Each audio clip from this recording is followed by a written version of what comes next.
kalfadhigii toddobaad ee golaha dhexe ee xisbiga daryeelka iyo cadaaladda ee UCID ayaa ka qabsamay hoolka Hoodale ee Hotel Mansour ee magaalada Burco. kalfadhigan oo ay ka qayb galeen 107 xubnood oo kamid ah golaha dhexe ee xisbiga cadaaladda iyo daryeelka UCID kuwaasi oo ka kala socday gobolada dalka iyo dibadda. gudoomiyaha xisbiga cadaaladda iyo daryeelka UCID saraakiisha sarsare ee xisbigaasi maamulka gobolka Togdheer iyo xubno ka socday xisbiyada kulmiye iyo wadani ayaa goobjoog ka ahaa. xogayaha golaha dhexe ee xisbiga UCID Maxamed Cali Muuse Jiir ayaa ka warbixiyay qabsoomidda munaasabaddan iyo kalfadhigan quruxda badan. 181 xubnood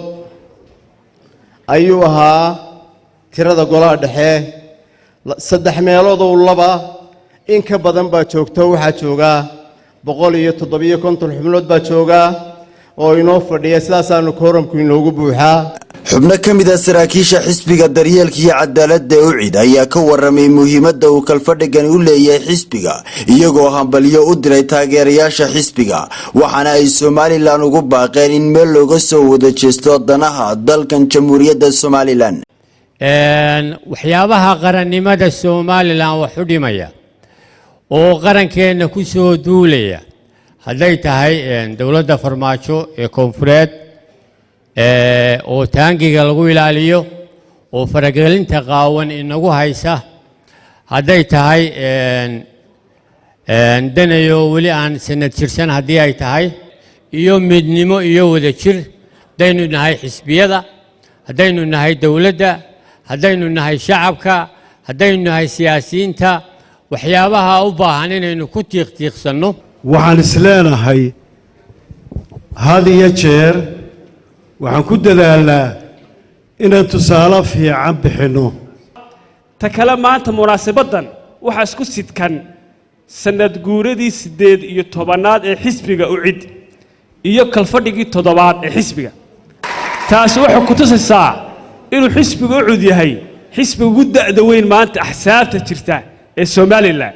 gudoomiyaha gobolka Togdheer Xamse Maxamed Cabdi xogayaha guud ee xisbiga muxaafidka ah ee kulmiye iyo afayeenka xisbiga wadani ayaa ka hadlay shirkan bogaadiyeen kalfadhiga toddobaad oo ku beegan sanad guuradii 18aad ee xisbiga UCID. waxa runtii sharaf weyn gobolka Togdheer u ah in maanta lagu qabto kalfadhigii toddobaad ee shirka golaha dhexe ee xisbiga UCID 18 sano uu jiro kalfadhigii toddobaad ee shirka golaha dhexe xisbigu inuu dhaco waxay muujinaysaa runtii inuu xisbigu yahay mid ku foogan ilaalinta shuruucda axsaabta iyo ku dhaqanka xiroosaadkiisa. waxaad iga guddoontaa hambalyadii xisbiga oo aan anigoo magaca xisbiga ku hadlaya idinka sido xisbiga UCID iyo hoggaanka UCID aan uga sido gudoomiyihii xisbiga kulmiye madaxweynihii Jamhuuriyadda Soomaaliland Mudane Muuse Bixi Cabdi iyo hoggaanka xisbiga kulmiye guud ahaanba oo ugu hambalyeynayno sanad guurada toddobaad ee kalfadhiga golaha dhexe ee xisbiga. gudoomiyaha xisbiga daryeelka iyo cadaaladda ee UCID Injineer Faysal Cali Xuseen ayaa ku dheeraaday aasaaska xisbiyada iyo ujeedooyinkii qarankani ka lahaa inay dhismaan xisbiyo qaran oo ay ku abtirsadaan bulshada Soomaaliland si looga baxo buu yiri nidaamka qabiilka loona helo qaran dhameystiran siyaasad ahaan iyo nolol ahaan.